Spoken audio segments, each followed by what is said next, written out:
आल्यानंतर गोपालकृष्ण महाराजांनी त्याला मोक्ष दिला. म्हणजे यांच्याकडे मोक्ष नाही. तुम्ही एखाद्या वेळेस समजा व्यवहारामध्ये तुम्ही विचार करा ना, तुम्हाला प्रत्येक गोष्ट लागते, आज काय लागत नाही.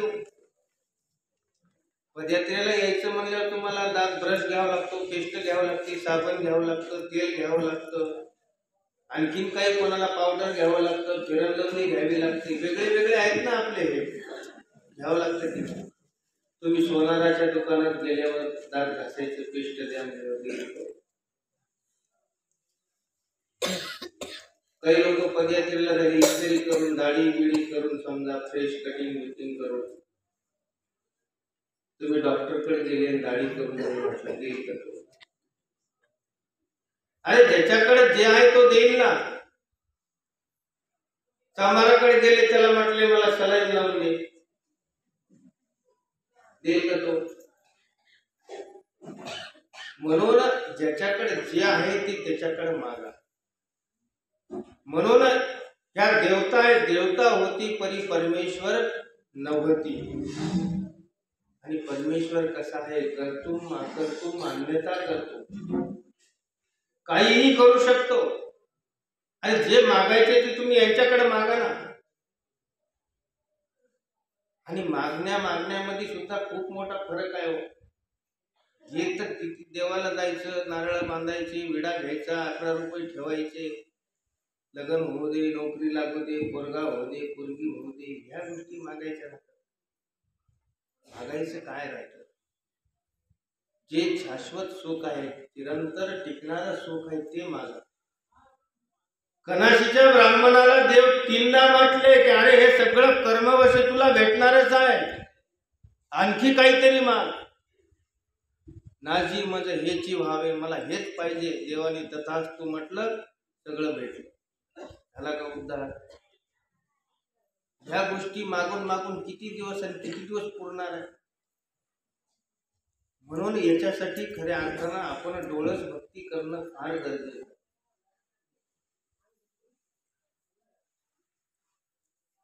मोक्ष जर तुम्हाला पाहिजे असेल तर त्या परमेश्वराची भक्ती करा, एकनिष्ठ भक्ती करा. आता इथे मला असं समजलं की पदयात्रेमध्ये कोणीतरी समजा आपल्यासोबत 4-2 लोक अन्य लोक आलेले आहेत. मग आता त्यांच्यासाठी मी बोलणार आहे की आपल्या डोक्यामध्ये प्रकाश पडला नाही. अन्य ग्रंथाचे दाखले मी तुम्हाला या ठिकाणी देणार आहे, कारण ही गोष्ट अत्यंत महत्वाची आहे.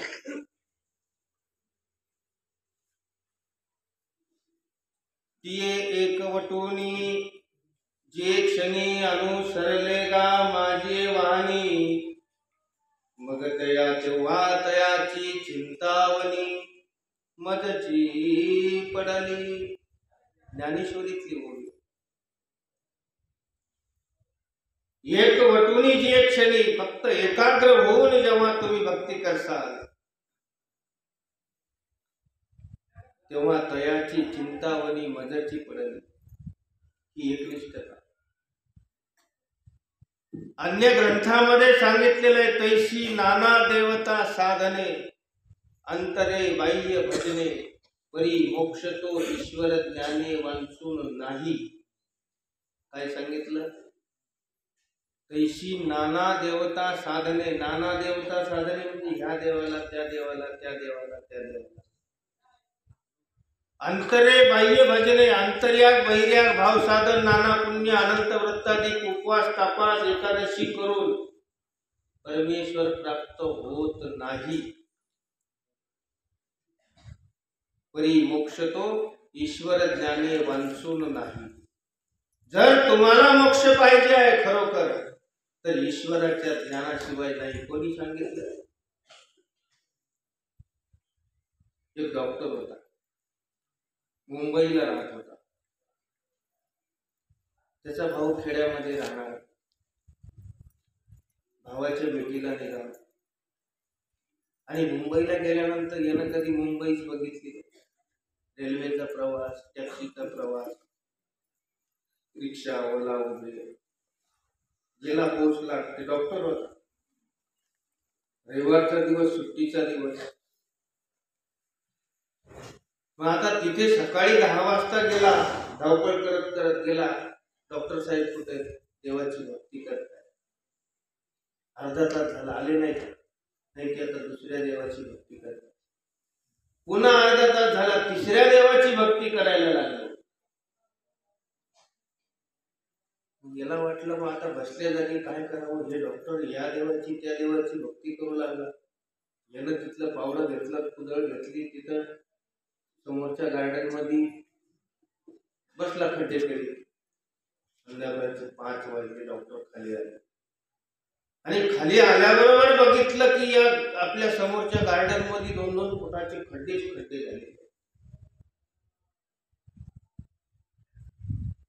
अरे खड्डे कोणी केले? हो, तुमचे भाऊ आलेत म्हणे, गावाकडे राहणारे, नांदेडला. नांदेडून आले तुम्हाला भेटायसाठी. आता तुमचे भाऊ म्हटल्यावर आम्ही काही बोललो नाही त्यांना. तुम्ही काही सांगितलं असेल, फोनवर वार्तालाप झाला असेल, पुन्हा आम्ही काही बोलायचं होतो, तुम्ही शिव्या देसाल आम्हाला. कुठे म्हटले? भाऊ भेटल्याबरोबर, अरे दादा कधी आलास? गळ्याला गळे भेट झाली दोघांची. बसले, क्षमवार्ता झाली.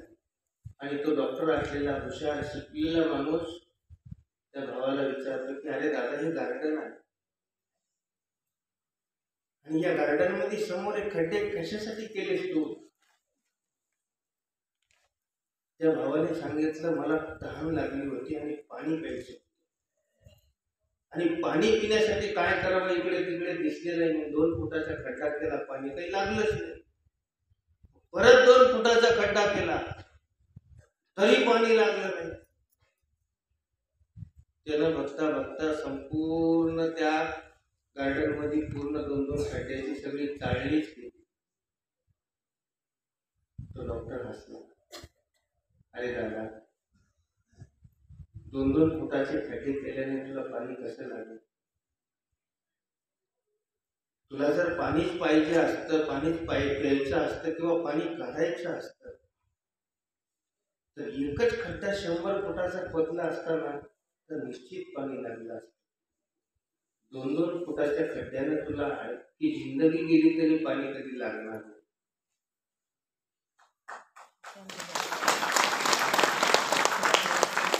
हा दृष्टांत झाला. याच राष्ट्रांतिक तेव्हा तो भाऊ खेड्यातला तो त्या डॉक्टरला म्हणला की अरे, मी तर तुझ्या एवढा शिकलेला नाही,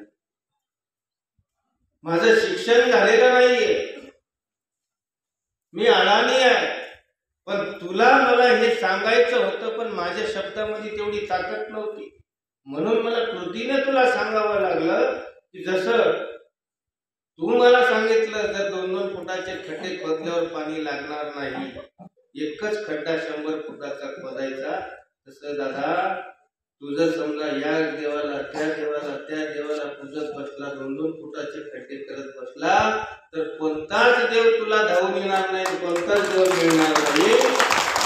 जर तुला देवच प्राप्त करायचा असेल तर एकच खड्डा 100 फुटाचा खोदतो, त्या पद्धतीने मरेपर्यंत एकाच देवाची भक्ती करा,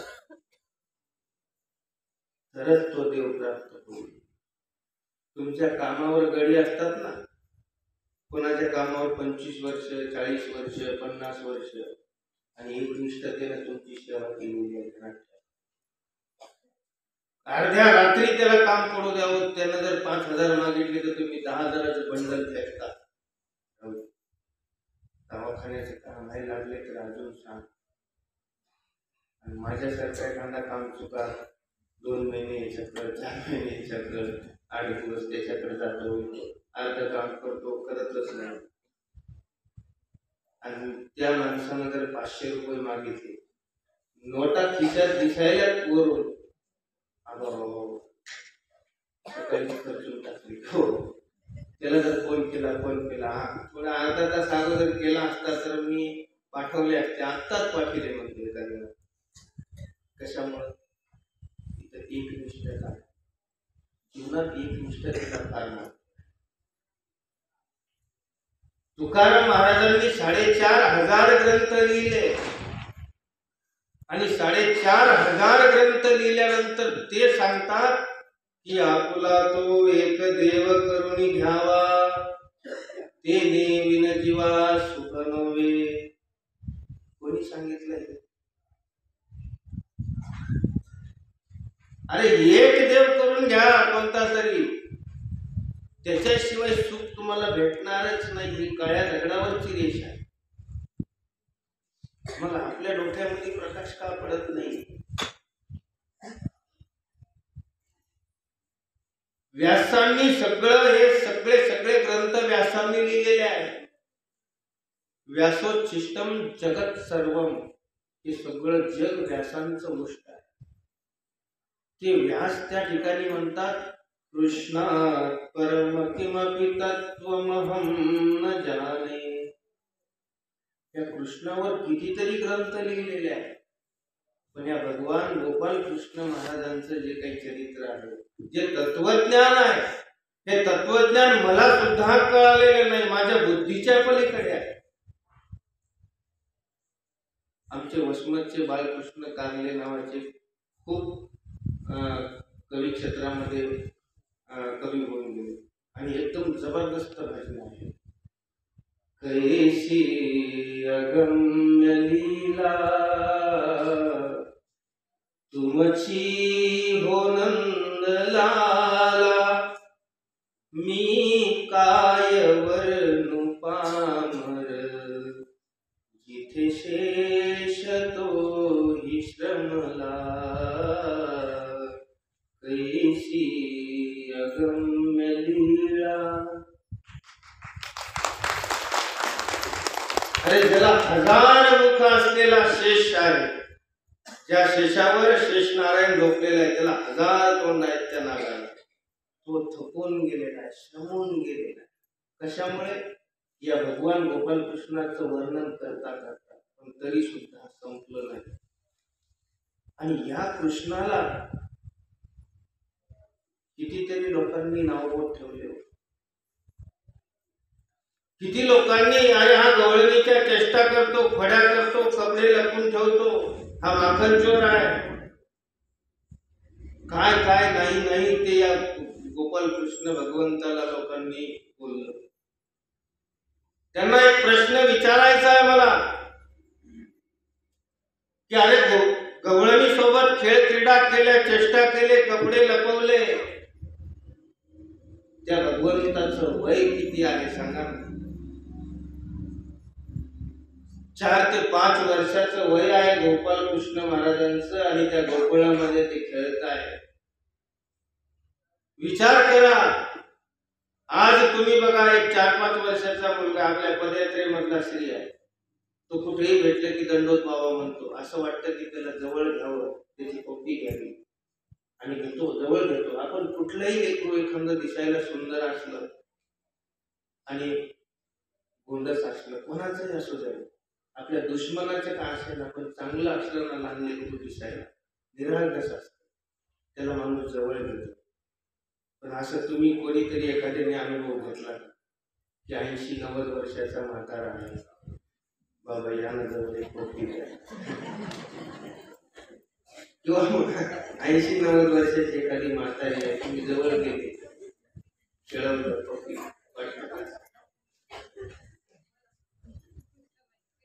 तो मुलगा आहे निरागस, त्याच्या मनामध्ये विकार नाही. अरे त्याच्या खेळण्याचं वय आहे आणि त्याच्या मनामध्ये हे सगळे भाव नाही. तो बालपण देगा देवा हे अनेक लोकांनी मागून घेतलेलं आहे. बालपण त्याच्या मनामध्ये नाहीये, विकार भाव नाहीये, द्वेष भावना नाहीये. त्याचं मन अंतःकरण निर्मळ आहे. जैसे का जीवन स्वच्छ स्वभावी प्रसन्न, तैसे रजस्तमी विहीन मन निर्मळ व्हावे. जीवन असं पाण्याला म्हणतात. नदीचं पाणी वाहत राहिलं ना, ते स्वच्छ राहतं, निर्मळ राहतं, सुगंधित राहतं. पण तेच जर पाणी एखाद्या ठिकाणी साचून राहिलं तर त्याचं गटारात रूपांतर होतं. ध्यानात ठेवा. त्याला डास होतात, जंतू होतात, दुर्गंधी येते, शेवाळ चढतं, माणसाला प्यावं वाटत नाही. पण नदीचं वाहतं खळखळणारं पाणी बघा कसं स्वच्छ राहतं. तसं हे बालपण आहे. या बालपणामध्ये खऱ्या अर्थानं माणसाच्या मनामध्ये कुठलाच विकार नाहीये, कोणाबद्दलच आसक्ती नाहीये, द्वेष भावना नाहीये, मत्सर नाहीये. ते वय भगवान गोपाल कृष्णाचं आहे, 4 ते 5 वर्षाचं. आणि त्वमेव माताच पिता त्वमेव बंधूच सखा त्वमेव. माता पिता तोच आहे. तुकारामांनी सुद्धा सांगितलं, कृष्ण माझी माता, कृष्ण माझा पिता, बहीण बंधू चुलता कृष्ण माझा. कोणी सांगितलं? मग कृष्ण माझी माता आहे, पिता आहे, मग आपण सगळे त्याचे बालक आहोत. मग आपली आई आपल्या मुलाची पप्पी नाही घेणार का? तुम्ही विचार केला, सांगा, मला उत्तर द्या. त्या भगवान गोपाल कृष्ण महाराजाचे आपण लेकर आहोत. कृष्ण माझी माता, कृष्ण माझा पिता, त्वमेव माताच पिता त्वमेव आपण म्हणतो ना, आपण त्याचे लेकर आहोत. मग त्या कृष्णाने जर एखाद्या गवळणीची किंवा कोणाची पप्पी घेतली असेल तर आई आपल्या लेकराची पप्पी घेत नाही का? मग तुम्हाला टीका करण्याचा एवढा अधिकार दिलाच कोणी? कृष्ण समजून घ्या, तो परमेश्वर आहे आणि तोच परमेश्वर आहे. इथे चकार आहे, चकार, तोच परमेश्वर आहे. कारण आतापर्यंत एवढे ग्रंथ झाले, या ग्रंथाचा मूळ पाया आहे भगवद्गीता. आणि या भगवद्गीतेला द्वापार युगामध्ये 5200 वर्ष झालेले आहेत. भगवंताने अर्जुनाला उपदेश केला, अर्जुनाला निमित्त करून अखिल विश्वाला हा संदेश दिलेला आहे. आणि त्या ठिकाणी भगवंत अर्जुनाला सांगतात की सर्व धर्मान परित्यज्य माम एकम शरणं व्रज अहम त्वा सर्व पापेभ्यो मोक्षयिष्यामि मा शुच. अरे सर्व धर्मांचा परित्याग कर, जेवढेही धर्म आहे त्या सगळ्यांचा परित्याग करून माम एकम, फक्त मला एकट्याला शरण, हे सांगा ना तुम्ही. जर तुम्ही एकाच देवाची भक्ती का करता म्हटल्यानंतर हे सांगा ना, की असं कुठल्या ग्रंथामध्ये सांगितलेलं आहे की मी तुला सर्व पापांपासून मुक्त करून मोक्ष इच्छामि मा शुच, मी माझं परमोच्च असं कैवल्य तुला प्रदान करेल. कोणी सांगितलं? कुठल्या ग्रंथामध्ये सांगितलं का? ते भगवान गोपाल कृष्ण महाराजांनी सांगितलेलं आहे. व्यासांनी आणखी सांगितलेलं आहे, गीता सुगीता कर्तव्या किमन्ये शास्त्र विस्तरे, या स्वयं पद्मनाभस्य मुख पद्मादिनी स्मृता. ही गीता सुगीता करून घ्या, कारण ही स्वयं पद्मनाभाच्या म्हणजे भगवान गोपाल कृष्ण महाराजांच्या मुखातून आलेली आहे. आमच्या देवाने सुद्धा हेच सांगितलं की बाई, गीता श्री कृष्णोक्ती, हे राहुगी व्यासोक्ती. फक्त एकच ग्रंथ असा आहे की तो भगवंताच्या श्रीमुखातून आलेला आहे. मग किमन्ये शास्त्र विस्तरे, आणि बाकीचा एवढा मोठा ग्रंथ स्वतः त्या भगवान गोपाल कृष्णाच्या मुखातून निघालेला आहे, तर मग बाकीच्या या इकडं तिकडं बघण्याची काय गरज आहे? किमन्ये शास्त्र विस्तरे कशाला उचलता? काय गरज आहे? हा भगवान गोपाल कृष्ण खऱ्या अर्थानं परमेश्वराचा अवतार आहे. तो तुम्हाला जन्म मृत्यूच्या फेऱ्यातून मुक्त करून देतो. तुम्हाला तात्पुरतं सुख भेटेल. तुम्ही कोणाची भक्ती करा, एखाद्या दगडाला तुम्ही शेंदूर लावा, पाला पाणी पूजा अर्चा करा, तिथेही सामर्थ्य येतं. तुमचे काय नवस जापे असतील तेही पूर्ण होतील, पण तात्पुरतं सुख आहे. लोक म्हणतात मला स्वर्गाला जायचं. अरे पण स्वर्गाला जाण्यासाठी प्रक्रिया काही कशी आहे माहिती आहे का? मेल्यानंतर स्वर्गवासी लागतात, 100 यज्ञ करावे लागतात, तेव्हा तुम्हाला स्वर्ग प्राप्ती होते. आणि 100 यज्ञ पंडू राजाने 99 यज्ञ केले, एकच राहिला होता. त्याला स्वर्ग प्राप्ती झाली नाही, स्वर्गाच्या पायरीत ठेवलं.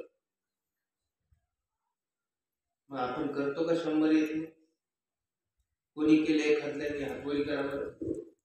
त्याला माहिती असू द्या, पंजा खापर पंजा टपर पंजा कोणी केले. बरं गेलेही स्वर्गाला, ते तोम भुक्त्वा स्वर्ग लोकम विशालम क्षीणे पुण्यमर्त्य लोकम विशंती. मग तया पुण्याची पावटी सरे, सवेची इंद्रपणाची उटी उतरे, येऊ लागती माघारे मृत्यू लोकात. ज्ञानेश्वरांनी सांगितले. संपलं ना पुण्य, कशाला ठेवी ती देवता तुम्हाला त्या फळामध्ये. मोबाईल मधला रिचार्ज संपल्यावर लावा बरं फोन, कोणती कंपनी असू द्या लावा, एअरटेल असू द्या, जिओ असू द्या, वोडाफोन, BSNL, कोणती कंपनी असू द्या, रिचार्ज तुमचं संपलं, मिस कॉल तरी जातो, पण मिस कॉल संपली ना शिदोरी. मग ती देवता मृत्यू लोकांमध्ये ढकलून देते. पुनरपी जननम पुनरपी मरण. सुदैवानं मनुष्य जन्म भेटला, याच्या पुढचा कुठला आहे कोणाला माहिती सांगा दशरथराव.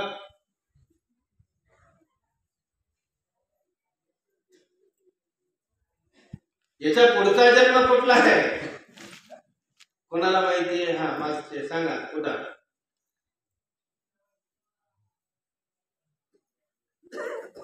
अगोदरचा कुठला होता काहीच नाही. मागचं माहित नाही, पुढचं माहित नाही. बरं किती दिवस राहिले कोणाला माहिती. हातवरी करावं. हा मामी सांगा. आमच्या मामी आलेले बरं का,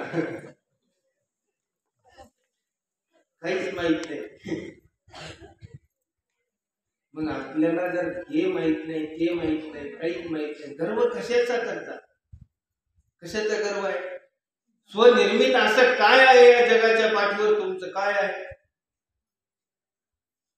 लोक मोठेपणानं सांगतात, हो मी कधी कधी मला त्यांची किव येते.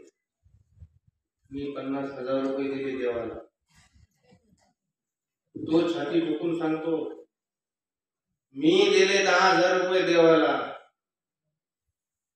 देवाला दिले इतपत मोठे झालो का आपण.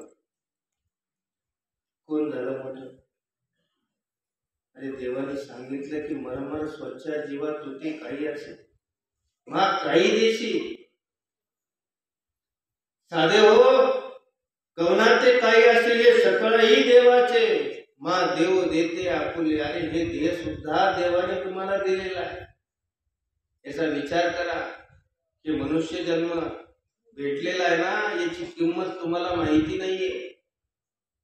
काल सांगितलं तुम्हाला मी शॉर्टकट मध्ये की देवाने चंदनाचा 100 एकरचा दिला, त्याने ते जाळ गोळशी तयार केली. तशी कथा फुकट भेटलं ना आपल्याला किंमत नाहीये. पाण्याच्या बाटल्या फुकट भेटतात कार्यक्रमामध्ये, अर्ध पेतून अर्ध तशीच बाटली फेकून देते. विकत घेतलेली बघा कोण फेकून देते. या मनुष्य जन्माची किंमत नाहीये.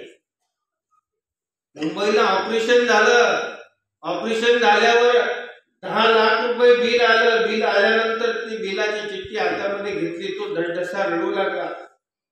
डॉक्टर म्हटलं अरे काय तुझं बिल कमी करायचं का रडतोय तू. नाही बिल कशाला, तू 15 लाख केलं असतं तरी मग काही कम पस्तावा राहिला नसता. संभाजीनगरला खेटून 100 एकरची जमीन ती माझी आहे म्हटलं. काही अडचण नाही, बिल कमी करायची गरज नाही. आणि मग रडतो का. अरे बाबा एवढे 80 वर्ष झाले, देवाने मला एवढा सुंदर देह दिला. 80 वर्ष झाले पण एक पैसा सुद्धा त्या देवाने मला कधी मागितला नाही. आणि तू एका ऑपरेशनचे 10 लाख रुपये देतो. विचार करण्यासारखी गोष्ट आहे ती. याचा वापर चांगला कर. हे आपल्या हातामध्ये आहे गोष्टी. मग याचा वापर करत असताना सुदैवानं तुम्हाला खऱ्या परमेश्वराची ओळख तयार झाली, खरा परमेश्वर कळाला. मग कोणी काही सांगतं, कोणी काही सांगतं, मग आपण कशाला ऐकायचं त्यांचं. काही गरज आहे का. मानभाव पंथ हा प्रतिती पंथ आहे, आत्मउद्धारक पंथ आहे, ध्यानात ठेवा. गरज नाही आपल्याला आपले शेजारी आहे तो काय करतो याच्याकडे बघू नका. देवाने सुद्धा सांगितलं धांदूल मोक्ष नको आहे. याला त्याला त्याला याला नाही, तुला कळालं ना तू तुझं पा. सकाळी त्याला हे सांगितलं, अरे कवनाचं बोललो कवनाची शेती, तू आपले चिंती हो साकोबाई, तू आपलं बघ ना, तुला कळालं ना. नागदेव आचार्यांची शिकेल होती आणि त्या ठिकाणी बोध झाल्यानंतर सुद्धा घरातच राहत होती. तेव्हा नागदेवाचार्य गेले आणि म्हटले, अरे काय सकाळी एवढं मोठं तत्वज्ञान तुला सांगितलं, डोकं फोडू फोडू सांगितलं, तू घरीच आहे. नाही नाही म्हटले, मी जवजव या बोललो ते खेळवी तव तव देव आठवतो. आता खरं सांगा बघा, एखाद्या नातवंडाला खेळवताना तुम्ही हातामध्ये देव एखादी लेळा किंवा सुमार होतं खाऊ, सगळं लक्ष तिकडेच राहतात. देव कधी आठवतो? तेव्हा नागदेवाचार्य म्हणजे कवनाचा बोललो कवनाची शेती, तू आपली चिंती व साधू, तू आपलं चिंतन कर स्वतःच, आत्मउद्धार. बाबांनी वर्तेचा दृष्टांत तुम्हाला सांगितला की ती डोंबाऱ्याची मुलगी दोरीवर चालते तेव्हा इकडे बघत नाही तिकडे बघत नाही. तिचं ध्येय तिचं लक्ष फक्त समोर त्या टोकावर असतं, ध्येयावर असतं. पण तुम्ही इकडं का बघता तिकडं का बघता? जाऊ द्या ना, कोण काय करतं, काय गरज आहे तुम्हाला? त्याच्यावरून काही घडलं का? देवाने तत्वज्ञान सांगितलं, साधू संतांनी तुम्हाला सांगितलं, तुम्ही आपलं स्वतःच बघा. नाहीतर याचे दोष त्याचे दोष घेऊन आपण आपलं उलट खऱ्या अर्थानं नुकसान करून घेत आहोत. बरं, कोणाच्या कपाळावर काही लिहिलेलं आहे का? वरून काय कळतं तुम्हाला कोण चांगला आहे कोण वाईट आहे? कळतं? सांगा बरं मला एखाद्याला तुम्हाला कळतं कोण चांगलं आहे? नुसते कपडे पांढरे शुभ्र अंगावर घातले म्हणजे तो चांगला नाहीये. त्याचं अंतःकरण पांढरं पाहिजे, ज्याचं मन निर्मळ पाहिजे. आणि ज्याचं मन निर्मळ आहे ना त्यालाच देवापाशी जागा आहे, ध्यानात ठेवा.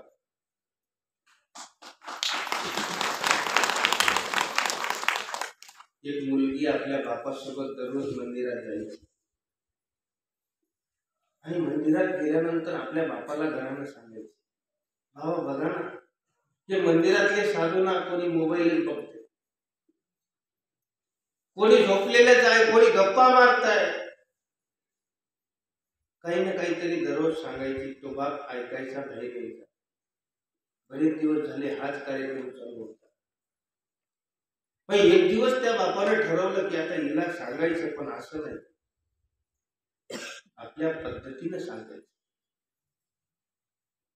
मग एक दिवस त्या मुलीला हाताला धरलं आणि बाप मंदिरात गेला आणि तिला सांगितलं की बाळा, तू आता आधी एक काम कर.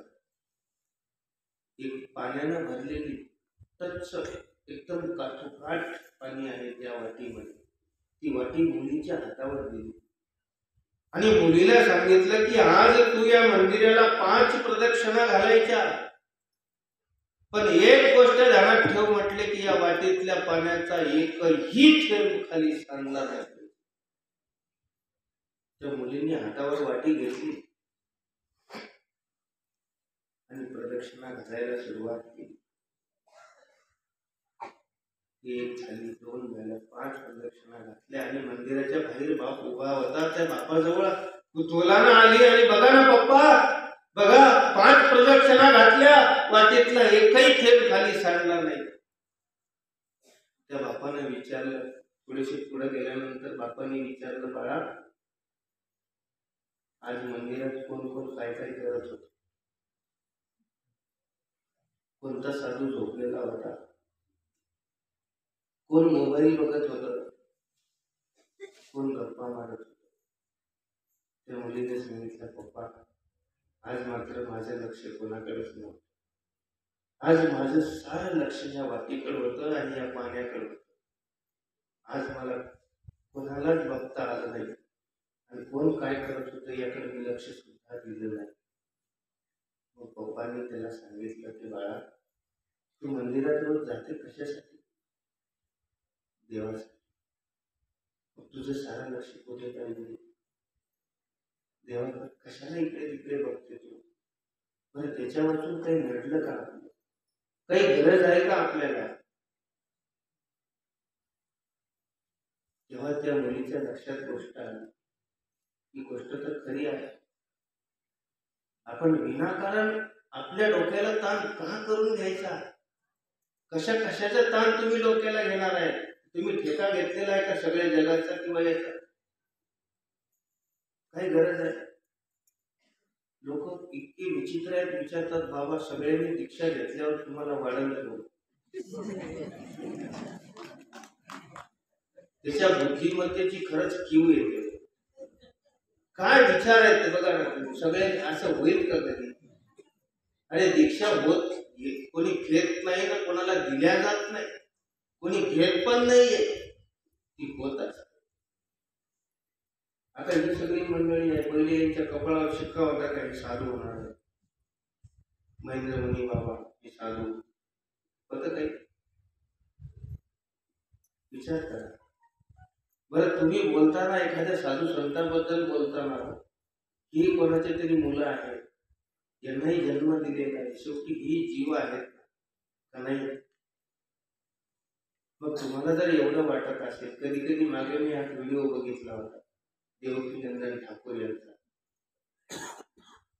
त्यांनी सांगितलं की तुम्हाला जर 2 मुलं आहेत, 1 मुलगा आहे, तो द्या ना देवाला, चांगलं बनवा ना त्याला. होतं का? मग लोकांच्या मुलांना बोलण्याचा अधिकार तुम्हाला कोणी दिला? ही विचार करण्यासारखी गोष्ट. का डोक्याला ताण घ्यायचा? कशासाठी ताण घ्यायचा? काही गरज आहे का? ज्या गोष्टीने खऱ्या अर्थानं आपलं डोकं गरम होणार आहे, आपल्या डोक्याला ताण येणार आहे, कशासाठी ताण घेता?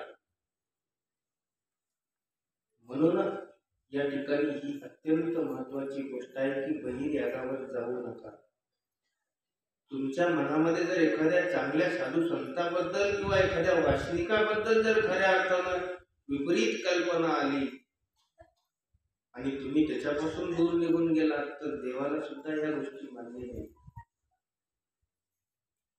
आपण आपला विचार करायचा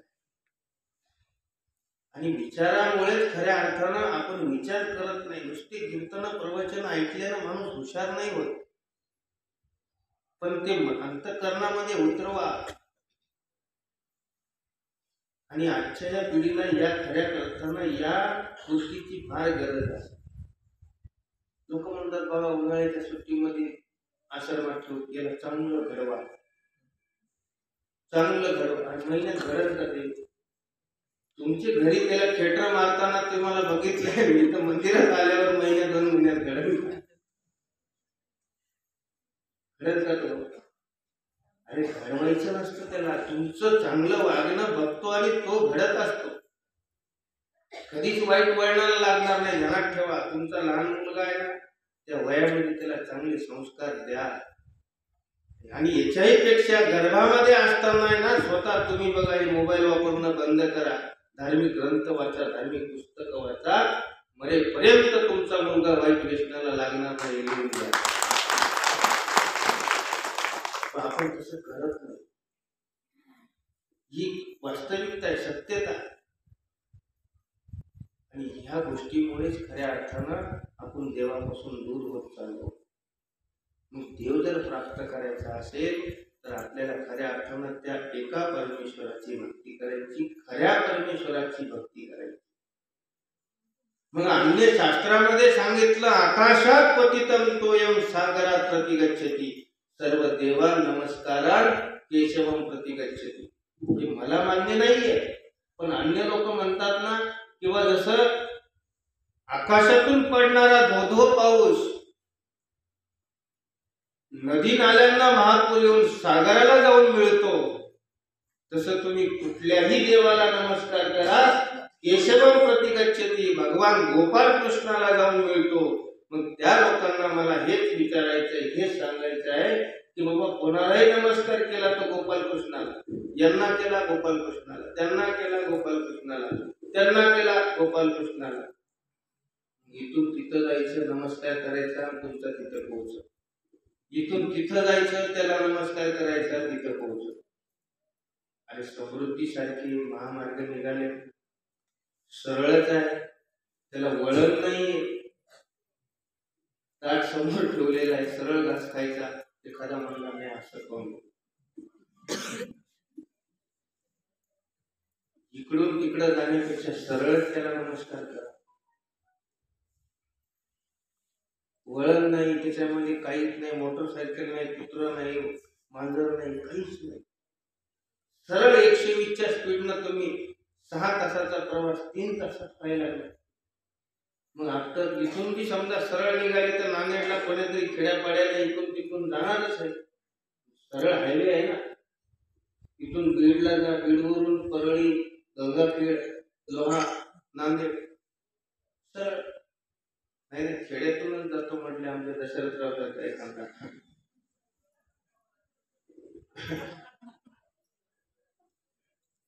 जाणारच आहे टेम्पो, कुठून ना कुठून तरी रस्ते निघणारच आहे. म्हणून ही गोष्ट फार महत्वाची आहे. ते भगवान गोपाल कृष्ण महाराजांना आता कधी कधी तुम्ही उपदेश घेता, सांगून सांगून आमचे सगळे बाबा लोक, त्यांचे गुरु सगळे थकले, तुमच्या डोक्यातले काही जात. शेवटी विचार तुमचे आहे. तुम्हाला पटलं ज्या गोष्टी आता आमचं कर्तव्य आहे, जे खरं आहे, जे शास्त्रामध्ये सांगितलं, देवाने सांगितलं, इतरही ग्रंथाचे पुरावे तुम्हाला सांगितले की त्याही ग्रंथामध्ये हेच सांगितलेलं आहे. मग आता याच्यानंतर जर समजा तुम्हाला वाटलं की बाबा नाही आपल्याला तिकडे जावंच लागतं, सोयरे धायरे नाराज होतात, मग काही तुमचं खरं नाही. खरं नाही म्हणजे काय की मग काही अर्थच नाहीये. एकनिष्ठ भक्तीला महत्व नाहीये तुमच्या. म्हणून त्यासाठी आपण विचार करायचा. कोणी काही सांगू, आपल्याला जर खऱ्या अर्थाने देव प्राप्त करायचा असेल तर मरेपर्यंत एकच. आता शेवटी एक सूत्र सांगतो आणि थांबतो. धडत उठले ही जीवे परमेश्वराचे न सोडावे, वासना न सल्लावी, हा धर्म.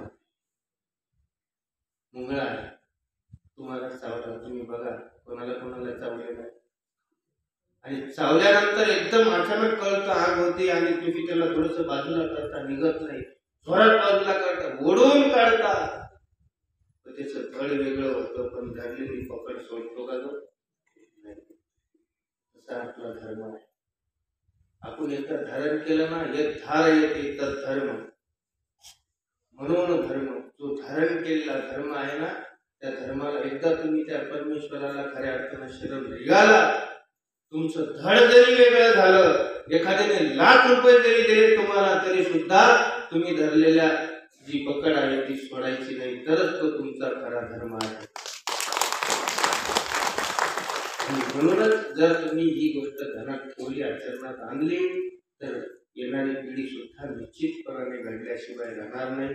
आपण थकून आला, वेळ बराच झालेला आहे आणि आपल्याला बरेच कीर्तन प्रवचन ऐकायचे आहे. म्हणून सगळ्यांना राहिलेले आता 4-5 दिवस राहिले, 3 दिवस गेले, चालायचे 4 दिवस आहे. 4 दिवसासाठी लाख लाख शुभेच्छा. दंडवत प्रणाम.